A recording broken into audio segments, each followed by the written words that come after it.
भला हुआ मेरी माला टूट गई, मैं राम भजन से छूटी। भला हुआ मेरी माला टूट गई, मैं राम भजन से छूटी। मेरे सिर से टली बला, भला हुआ मेरी माला टूट गई, मैं राम भजन से छूटी। मैं राम भजन से छूटी। नमस्कार मेरे प्यारे भाइयों, मेरे परमात्मा के प्यारे जीव हंसों। मैं हमेशा मालिक से यही दुआ करूंगा कि आप सब मेरे भाइयों का विवेक पहले से ज्यादा और ज्यादा और ज्यादा से ज्यादा बढ़ता ही जाए। बस मेरे दिल की यही अरदास है कि ऐसी कोई चीज ना रहे जो आपको समझ ना आए। हर चीज आपको बिल्कुल क्रिस्टल क्लियर होती जाए। बस यही चाहूंगा मैं, यही अरदास करूंगा उस बंदी छोड़ से, उस परमपिता परमात्मा से कि वो आपके विवेक शक्ति में बढ़ोतरी करता ही जाए और ऐसा कोई भी अज्ञान ना रहे इस दुनिया में जो आपको 1% भी भ्रमित कर पाए। कुछ ना रहे ऐसा। आपका ये भाई आपकी पूरी मदद करने के लिए तैयार है। बस आप निष्पक्ष भाव से इस सत्संग को सुनते रहिए और उस पर विचार करते रहिए। विवेक लगाइए कि जो मैंने बात कही है वो सत्य है या असत्य है। जवाब मेरे भाई आपके अंदर से ही आएगा। उस परमात्मा का जवाब आपके अंदर से आएगा। बस उसको पहचानने की कोशिश करो। साहिब बंदगी। और दोस्तों, आपको बताना चाहूंगा कि काफी दिनों से कुछ लिंक व्हाट्सएप पे शेयर किए जा रहे हैं जिसमें कुछ गुरुओं की फोटो लगाई गई है और कुछ भड़काऊ से शब्दों से टाइटल दिया गया है। दोस्तों, ऐसे किसी भी चैनल से हमारा कोई लेना देना नहीं है। आप उनको बिल्कुल ना देखें, बिल्कुल भी ना देखें, क्योंकि वो सत्संग हमारे ही अपलोड कर रहा है और गलत फोटो लगा लगा के दुनिया को भ्रमित कर रहा है।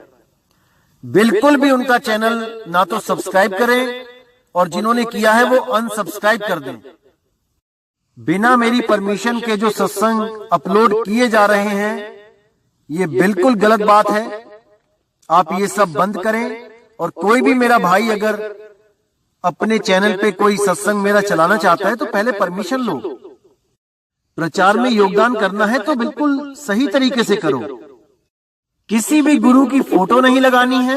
सब गुरु मेरे बड़े अपनी अपनी ठौर, शब्द विवेकी पारखी सो माथे का मोर। हमने हर गुरु की इज्जत करनी है। हमें किसी भी गुरु से हमारा वैर नहीं है भाई। हर गुरु अपनी अपनी सीमा में अपने अपने शिष्यों को ज्ञान दे रहा है। जहां तक उसकी पहुंच है वो अपने अपने शिष्यों को पहुंचा रहा है। क्या दिक्कत है इसमें? इसलिए मेरे भाई ये जो गलत काम है इसको बंद करो और अगर करना ही है तो सही से करो। जैसे मैं किसी की फोटो नहीं लगाता हूं, आप भी मत लगाएं। साहिब भाई। तो दोस्तों, आज जो हम वाणी लेने जा रहे हैं वो सतगुरु बंदी छोड़ कबीर साहिब जी की बहुत ही प्यारी वाणी है।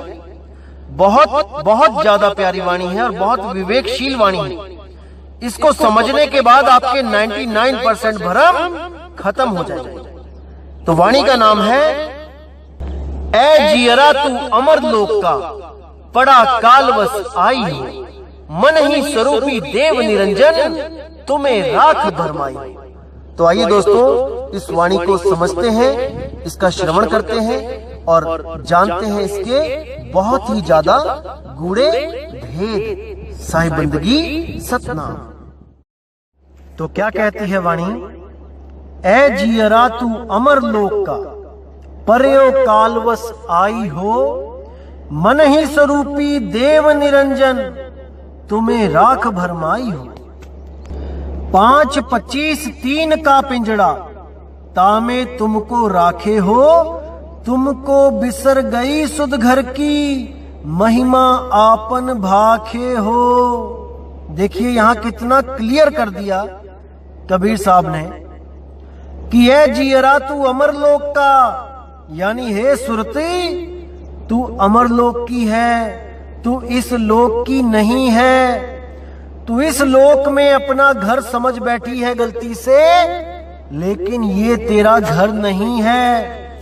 जिस नाशवान दुनिया को, जिस नाशवान शरीरों को तू चलाने में लगी है, ये एक दिन तेरे भी नहीं रहेंगे।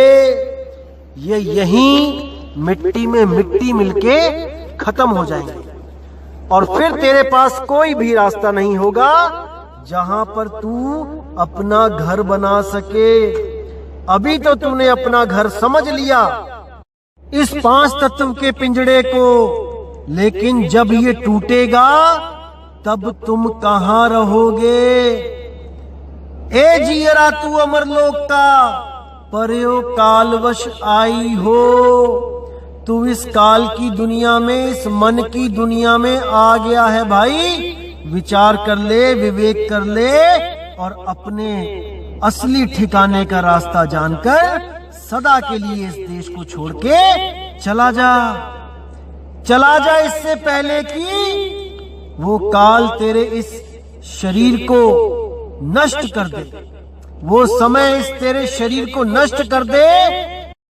उस समय के आने से पहले पहले तू चेत जा, तू निकल जा अपने घर के रास्ते, नहीं तो अंत समय केवल पछतावा ही हाथ लगेगा और कुछ नहीं। इसीलिए बोला मन ही स्वरूपी देव निरंजन। ये मन स्वरूप का ही देव निरंजन है। कुछ लोगों को भ्रम रहता है कि देव निरंजन यानी काल भगवान कुछ और है और मन कुछ और है, यानी मन उसका कोई एक एजेंट है। अरे नहीं भाई, मन ही काल है। आपको मैंने बताया था काल 2 रूप में है, एक सरगुण साकार, एक निर्गुण निराकार। इन्हीं 2 रूपों में काल जीव को भरमाता है। कोई निर्गुण में रीझ रहा, कोई सरगुण ठहराए, अटपट चाल कबीर की, मुंह से कही ना जाए, मुंह से कही ना जाए। अरे निर्गुण सरगुण द्वंद्व पसारा और दोनों पड़ गए काल की धारा। दोनों ही काल के मुंह में चले गए। जो निराकार और साकार, इन दोनों से मन लगा बैठे, वो दोनों ही काल के जाल में फंस गए। तो आगे कहते हैं 5, 25, 3 का पिंजड़ा, तामे तुमको राखे हो, तुमको बिसर गई सुध घर की, महिमा आपन भाखे हो। यानी तुम्हारे रहने के लिए इस मन ने 5 तत्व, 25 प्रकृति, 3 गुण का एक घर बना के दिया जिसमें तुम रह रहे हो। लेकिन उस घर को ऐसा बनाया जैसे एक पुरुष हो, एक आदमी, एक औरत हो, एक कुत्ता, एक बिल्ली, एक बकरा हो, ऐसा बनाया। वैसा नहीं बनाया जैसा हम बनाते हैं घर, चौकोर सा और एक लेंटर डाल देते हैं, वो तो समझ में आ ही जाता है कि घर है। लेकिन इस मन ने वो तुम्हारा घर कैसा बनाया है?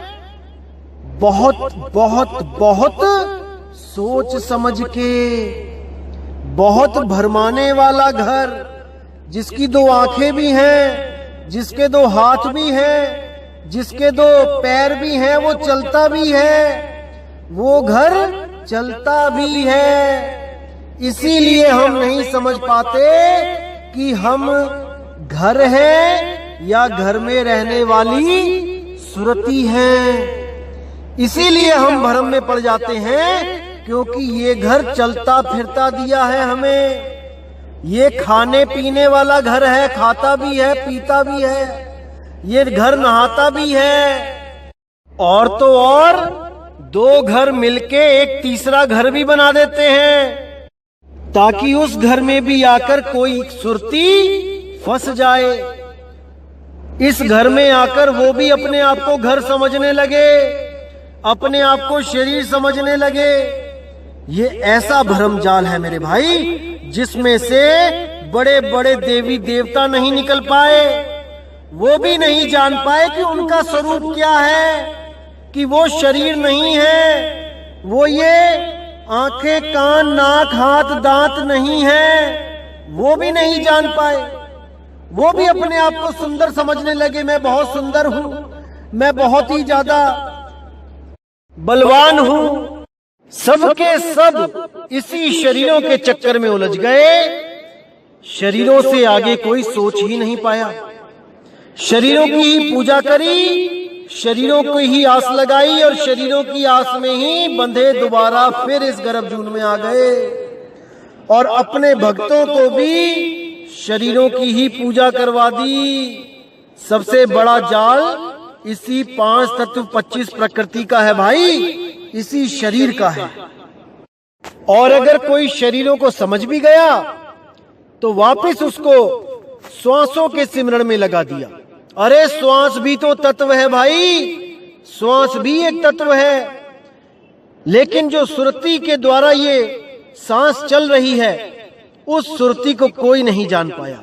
कैसे इस श्वासों से उसको अलग किया जाए, इस विधि को कोई नहीं जान पाया। इसीलिए वो श्वासों के सिमरण में ही लग गए। जिस श्वासों से खुद को अलग करना था, सारी सुरती श्वासों में ही लगा दी, श्वासों में ही ध्यान लगा दिया। अरे अलग कहाँ हुए? अलग करने वाला गुरु तो शुरू से ही अलग कर देता है। जब वो नाम देता है तभी अलग कर देता है, तभी आपको भेद बता देता है कि श्वासों में भी ध्यान मत रखना, वरना अलग नहीं हो पाओगे भाई। इसीलिए ये श्वासों का जाप करने वाले हमारी खिलाफत करते हैं, क्योंकि इनका जाल टूट चुका है। ये अब और भ्रमित नहीं कर सकते जीवों को, क्योंकि सत्य ज्ञान का उदय हो चुका है मेरे भाई, हो चुका है। और सत्य किसी श्वासों का गुलाम नहीं है।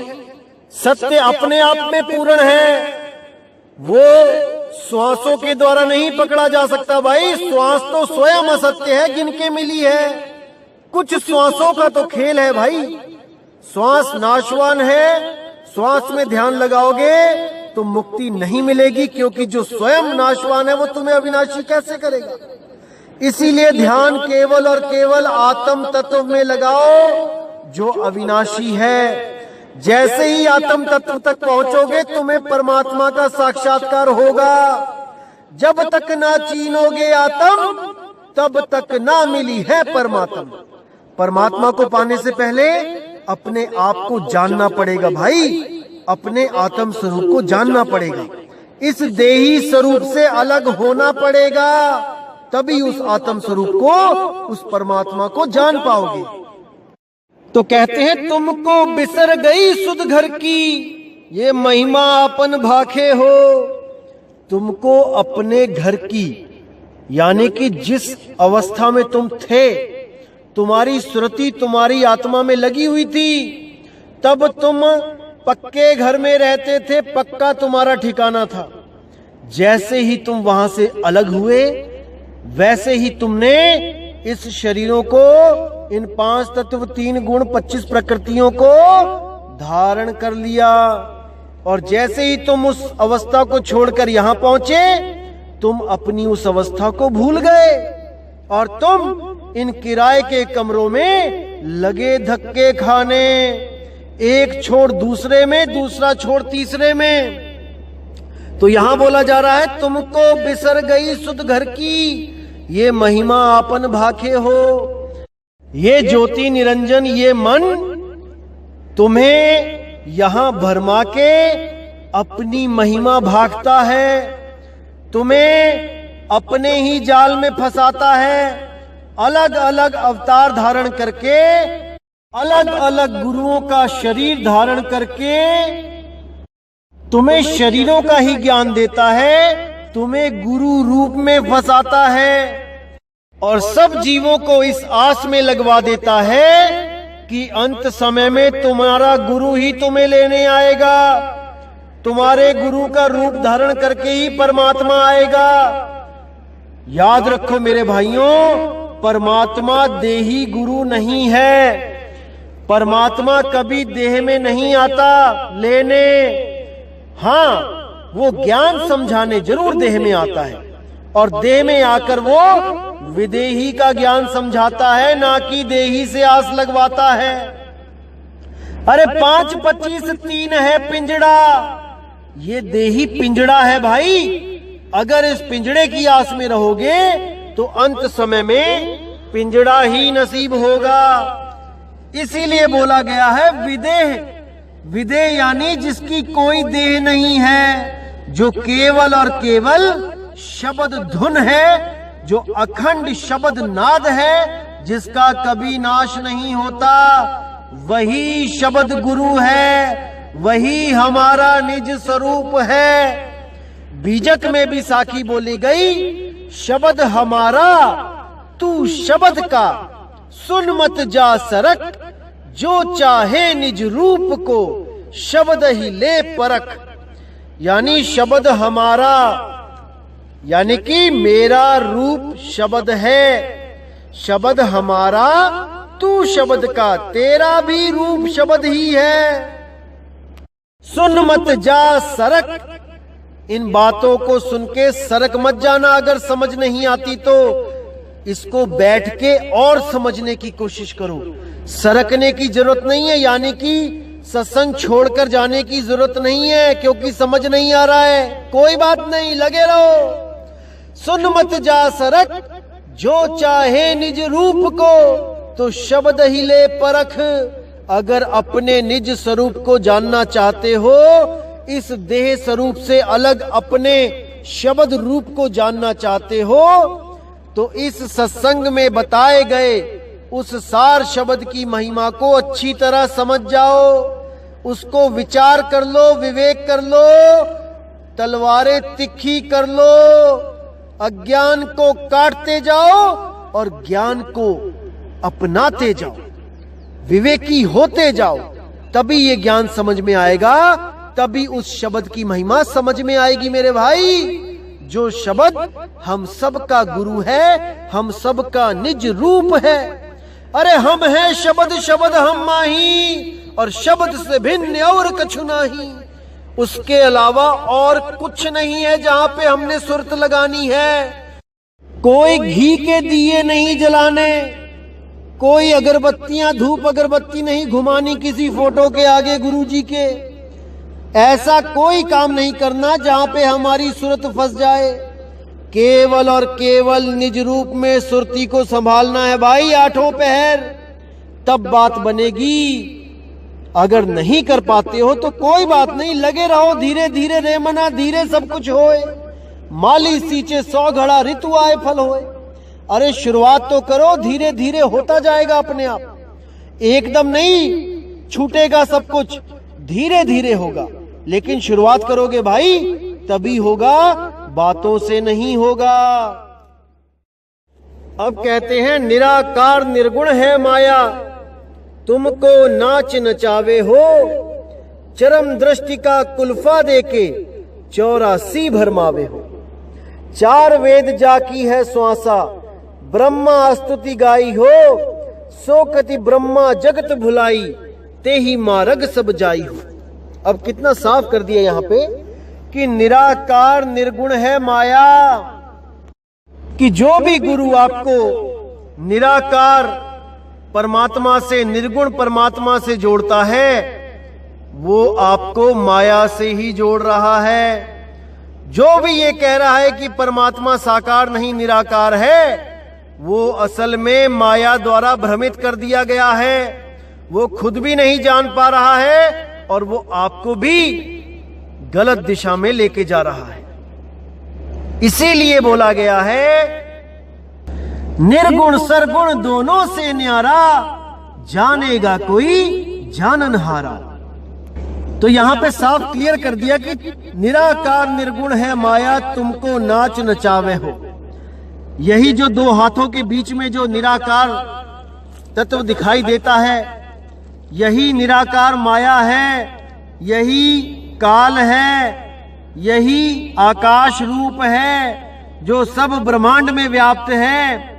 इसी के द्वारा बाकी तत्व पैदा होते हैं और इसी में लय हो जाते हैं। यही है वो ज्योति निरंजन का स्वरूप, विराट स्वरूप। इसी से बचना है भाई, तभी बात बनेगी। आगे कहते हैं, चरम दृष्टि का कुल्फा दे के 84 भरमावे हो। हमारा जो प्रेम है, जो ध्यान है, इस चमड़ी से ही करवा दिया गया है। सारा प्यार हमने इस चमड़ी से ही कर लिया है और इसी चमड़ी की वजह से हम बार बार 84 में भटकते हैं। हम अपने भाई बहन को चमड़ा समझ रहे हैं, अपने माँ बाप को चमड़ा समझते हैं, अपनी बीवी को चमड़ा समझते हैं। चमड़ा देख के ही पहचानते हैं कि ये मेरा पिता है, ये मेरी माता है, जबकि ये सब एक घर है। इन घरों में रहने वाला जीव अविनाशी है। वो सूरत अविनाशी है, उसको केवल उसके ठिकाने का नहीं पता लग रहा, इसलिए इन घरों में भरमती फिर रही है, इन घरों को चलाती फिर रही है। और हम नहीं समझ पा रहे हैं कि ये हमारे माँ बाप, हमारे भाई बहन, हमारी बीवी है, कि ये उस जीव के रहने के लिए बनाया हुआ एक 5 तत्व का घर है।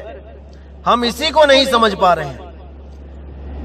जिस दिन हम इस बात को समझ गए कि ये शरीर एक घर है, मेरे माता पिता, मेरे भाई बहन, मेरे यार दोस्त, तो इस शरीर में रहने वाले एक जीव हैं, ये शरीर नहीं है, उस दिन हमारा 90% मोह दूर हो जाएगा। क्योंकि कोई भी दुख आता है तो ये शरीर रोने लग जाता है। इस शरीर की शक्ल ऐसी बनाई गई है कि हमें इससे मोह हो गया है। हम इस घर को रोता नहीं देख सकते, हम इस घर को रोता नहीं देख सकते, क्योंकि हम ये मान बैठते हैं कि मेरा भाई रो रहा है, मेरी बहन रो रही है, मेरे माँ बाप रो रहे हैं। जबकि रो कौन रहा है? ये शरीर रो रहा है, मन रो रहा है। अरे वो सुरती तो रोने हंसने से न्यारी है, उसको कोई दुख नहीं होता, उसको तो दुख करवाया जा रहा है, उसको भ्रम में डाला जा रहा है। क्योंकि ये रोने धोने का नाटक ये मन कर रहा है, ये जीने मरने का नाटक ये मन कर रहा है। सुरती तो जीने मरने से भी न्यारी है, वो अजर अमर अविनाशी है, बस अपने घर का रास्ता भूल गई है। आगे कहते हैं, 4 वेद जाकी है श्वासा, ब्रह्मा स्तुति गाई हो, सो कति ब्रह्मा जगत भुलाई, तेही मारग सब जाई हो। जितने भी ये वेद हैं, चारों वेद, ये उस काल निरंजन मन की श्वासा है, उसकी श्वासों से प्रकट हुए हैं वेद। ब्रह्मा स्तुति गाए हो, और ब्रह्मा ने उस वेदों की इतनी स्तुति गाई, इतनी महिमा गाई कि सारी दुनिया उसी वेदों के चक्कर में उलझ गई। सो कति ब्रह्मा जगत भुलाई, तेही मार्ग सब जाई हो। ब्रह्मा जी के द्वारा जब वेदों का टीका किया गया, उसकी महिमा सुनाई गई, तो सब के सब ऋषि मुनि उसी ब्रह्मा जी के पीछे लग के वेदों का गुणगान गाते हुए वेदों के द्वारा बताई गई साधना करने लगे, और सब के सब उस ओंकार को मानकर भ्रमित हो गए, अपने निज स्वरूप को ना जान पाए और उस पंचअक्षरी मंत्र को सत्य मानकर उसकी साधना में लीन रहे। तो साहिब कहते, ओंकार है वेद का मूला, ओमकार में सग जग भूला, ओमकार जो वेद बखाने, सोई काल कोई मरम ना जाने। वो कोई नहीं जान पाया कि ये ओमकार ही काल है। और इसी काल से बचाने के लिए कबीर साहब जी ने 5वां वेद प्रकट किया, जिसको स्वसम वेद कहते हैं। स्वसम वेद का मतलब है कबीर वाणी, ना कि कोई अपने अलग से ग्रंथ बना के बैठ जाए, कबीर वाणी में से दोहे निकाल निकाल कर मनमुखी अर्थ करके बना के बैठ जाएं कि ये भी स्वसम वेद है। अरे नहीं भाई, कबीर वाणी ही स्वसम वेद है और कोई ग्रंथ नहीं, जिसको सूक्ष्म वेद भी कहा गया है और सूक्ष्म भेद भी बोला गया है। इसीलिए कबीर साहब ने बोला कि कोई भी गुरु जो वेद पुराणों के द्वारा आपको साधना बता रहा है, उस गुरु को तत्काल त्याग देना चाहिए, क्योंकि वो कहीं ना कहीं ले जाके आपको उन्हीं मंत्रों का जाप करवा देगा जो वेदों और पुराणों में है। वो उस सार शब्द का भेद नहीं जान सकता जो केवल और केवल मेरे द्वारा ही बताया जाता है, ना कि किसी ग्रंथ में, किन्हीं किताबों में वो लिखा हुआ है। ऐसा कहीं नहीं हो सकता, क्योंकि वो लिखने बोलने में आता ही नहीं है। वो अकह नाम है, वो नी अक्षर नाम है, वो 52 से परे नाम है। तो आगे साहिब कहते हैं, जोग जाप नेम व्रत पूजा बहु पर पंच अपारा हो, जैसे बदिक ओट टाटी के दे विश्वास आहारा हो। सतगुरु पीव जीव के रक्षक, तासे करो मिलाना हो, जिनके मिले परम सुख उपजे, पावो पद निर्वाणा हो।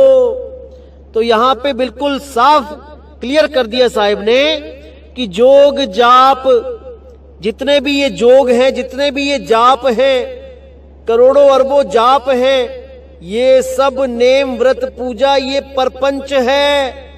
इस प्रपंच में नहीं फंसना। कोई गुरु आपको जाप देता है, नहीं जपना। कोई व्रत पूजा देता है, कोई एकादशी का व्रत करवाता है, कोई पूर्णमासी का व्रत करवाता है। कई कबीर पंथी आपको मिलेंगे ऐसे जो पूर्णमासी को व्रत रखते हैं। अरे नहीं भाई, ये सब परपंच अपारा हो, जैसे बदिक ओट टाटी के दे विश्वास आहारा हो। जैसे शिकारी हिरन को पकड़ने के लिए एक नगाड़ा बजाता है और उसके पीछे छुप जाता है, तो हिरन उस निगाड़े को सुनता सुनता जब उसके पास आ जाता है मगन होके, तब वही बहेलिया उस हिरन को मार देता है। इसी तरह ये नित्य नेम, जितने भी ये पूजा पाठ जाप हैं, ये सब झूठी आशा है भाई। ये उस शिकारी की तरह आनंद देते हैं पहले जीव को, और अंत समय में उसको धराशायी कर देते हैं, उसको 84 में डाल देते हैं। तो मेरे भाई बच के रहना है ऐसे गुरुओं से। तो आगे क्या कहते हैं, सतगुरु पीव जीव के रक्षक, तासे करो मिलाना हो, जिनके मिले परम सुख उपजे, पावो पद निर्वाणा हो। अरे सतगुरु पीव हैं, उस जीव के रक्षक हैं। उसी जीव को पीव बनाने के लिए सतगुरु आते हैं, ताकि ये जीव गलती से कहीं ब्रह्म ना हो जाए। अरे ब्रह्म नहीं होना है भाई। सोहंग का जाप करोगे तो एक दिन ब्रह्म हो जाओगे, फिर कुछ हाथ पल्ले नहीं रह जाएगा भाई, दोबारा जन्म मरण में आ जाओगे। सोहंग अवस्था को जानो, सोहम जो तू सोहम, पीव तू पीव हम। जब तक पीव अवस्था को प्राप्त नहीं करोगे, जब तक आप भरमते रहोगे। सतगुरु पीव जीव के रक्षक, तासे करो मिलाना हो। उस पीव से मिलान करो, उस शब्द गुरु से मिलान करो, ताकि वो आपको जीव अवस्था से उठा के पीव अवस्था में पहुंचा दे। फिर आप भी उतने समर्थ हो जाओगे जितना वो पीव है। फिर ये मन आपके आगे झुक जाएगा भाई, झुक जाएगा। और वो केवल और केवल सतनाम के द्वारा हो सकता है, अन्य किसी के नाम के द्वारा नहीं। सतनाम कोई काल और अक्षर पुरुष का नाम नहीं है भाई, समझ जाओ। सत्य नाम पाए जो वीरा, संग रहूं मैं दास कबीरा, क्योंकि वो मेरा ही नाम है। जैसे हम अगर किसी मंत्री को जानते हैं तो उसका नाम लेते हैं, जो हम नाम लेते हैं वैसा ही वही नाम का आदमी वो मंत्री है। उस नाम को सुन के हर आदमी उस मंत्री के बारे में सोचता है कि अरे ये उस मंत्री का नाम है, इस आदमी से पंगा नहीं लेना है, नहीं तो वो मंत्री आ जाएगा। इसी तरह सतनाम काल और अक्षर पुरुष का नाम नहीं है, वरना कबीर साहब को वहां आने की जरूरत नहीं है जहां पे सतनाम का जाप हो रहा है। जिसका जाप हो रहा है वो आके बचाए आपको, लेकिन नहीं, कबीर साहब कहते हैं सत्य नाम पाए जो वीरा, संग रहूं मैं दास कबीरा, क्योंकि मेरा ही नाम सत्य नाम है। जो मेरे नाम को जानता है मैं उसके अंग संग हूं। इसीलिए भाई सत्य नाम पे विचार फिर से कर लो, अभी समय है मेरे भाई, अभी समय है। तो आगे कहते हैं जिनके मिले परम सुख उपजे, पावो पद निर्वाणा हो। उस पद को प्राप्त कर लो जहां पे तुम्हें निर्वाण मुक्ति मिल जाएगी, उसके बाद आना जाना खत्म हो जाएगा मेरे भाई। अब साहिब कहते हैं जुगन जुगन हम आए चेतावा, कोई कोई हंस हमारा हो, कहे कबीर ताही पहुंचाऊं, सत्य पुरुष दरबारा हो। कि मैं तो युगों युगों से आके समझा रहा हूं इन जीवों को, लेकिन ये कहां समझ रहे हैं, ये कहां मेरी बात को मान रहे हैं, ये मेरी वाणियों को कहां उनका भेद समझ रहे हैं। ये तो वाणियों का अर्थ का अनर्थ करके अपने जन्म को बर्बाद कर रहे हैं। कभी श्वासों में उलझ जाते हैं, कभी किसी और तत्व में उलझ जाते हैं, कभी मेरी फोटो में उलझ जाते हैं, कभी मेरी मूर्तियों में उलझ जाते हैं, और कभी केवल और केवल मेरी वाणियों को ही पढ़ पढ़ के सोचने लग जाते हैं कि इससे मुक्ति हो जाएगी। अरे नहीं भाई, गुर बिन पढ़े जो वेद पुराना, सार न जाने रहे अज्ञाना। अगर मेरे ग्रंथ को भी पढ़ के कुछ प्राप्ति करना चाहते हो तो गुरु धारण करो, ऐसा गुरु धारण करो जो शब्द भेदी होए, ग्रंथ भेदी ना होए कि केवल वाणियां ही रटी हुई हैं, वाणियां बोली जा रहे हैं, और जब नाम लेने जाओ तो नाम दे रहे हैं गुरुरि ब्रह्मा गुरुरि विष्णु गुरुर देवो महेश्वरा, गुरुर साक्षात परम ब्रह्म तस्मै श्री गुरुवे नमः। कुछ कबीर पंथी तो ऐसे हैं जो यही नाम रटवाई जा रहे हैं, 1500, 2,000, 2500 रुपए में नाम दे रहे हैं। ये बच के रहना है मेरे भाइयों, बच के रहना है।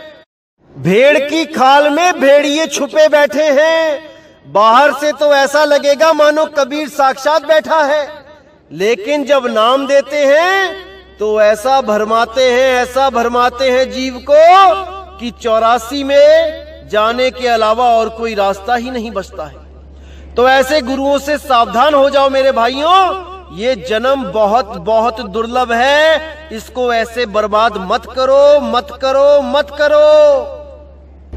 समझ जाओ मेरे भाइयों, समझ जाओ, परमात्मा की वाणी को समझ जाओ।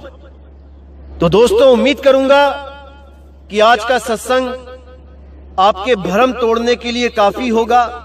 बहुत से ऐसे भ्रम निकले होंगे आज, जिसको समझने के बाद मोह जाल से छुटकारा भी मिलेगा और असलियत से रूबरू भी हो जाओगे। तो दोस्तों, ऐसे ही विवेक बढ़ाते चलो, और बहुत ही खुशी हो रही है जो ये ज्ञान अब पूरे ब्रह्मांड में फैलेगा। देश विदेशों से जो फोन आ रहे हैं, एक एक जीव हंस जाग रहा है। बहुत खुशी होती है दोस्तों, जब कोई भी एक नया जीव इस ज्ञान को समझ के सरेंडर करता है उस मालिक की वाणी के आगे। अपने पुराने गुरुओं के द्वारा जो रंग चढ़ा हुआ होता है उसको उतारते भी एक पल नहीं लगता है। इतना विवेक दे देता है परमात्मा उस जीव की बुद्धि में कि उसको वही गुरु अधूरा लगने लगता है, जिसके लिए वो 20-20, 30-30 साल से उसको सतगुरु मान के बैठा था, उसके लिए सब कुछ कर सकता था। आज वही गुरु अधूरा लगने लग जाता है इन वाणियों का सही अर्थ जानने के बाद, उस शब्द की सही पहचान होने के बाद। इसीलिए मैं कहता हूं दोस्तों, परमात्मा से कुछ मांगना है, सुख दुख मत मांगो, विवेक मांगो, विवेक, ताकि आपको हमेशा के लिए इस जन्म और मरण से मुक्ति मिल सके, इस काल की नगरी से छुटकारा हो सके, बार बार इस गर्भ जून में जाने से छुटकारा मिल सके मेरे भाइयों। तो दोस्तों, अब सत्संग यहीं समाप्त करूंगा और पूरी उम्मीद करूंगा कि आप सब मेरे भाइयों का विवेक और ज्यादा बढ़ रहा है और बढ़ता ही जाएगा। इसी के साथ दोस्तों मुझे विदा करें। जय गुरु बंदी छोड़ वैराग साहिब, जय गुरु बंदी छोड़ साधु शरण साहिब जी, जय गुरु बंदी छोड़ बाबा मदन साहिब जी, जय जय सतगुरु बंदी छोड़ सतगुरु सत्य कबीर साहिब की सदा ही जय हो, सदा ही जय हो मेरे मालिक की साहिब बंदगी। सतनाम।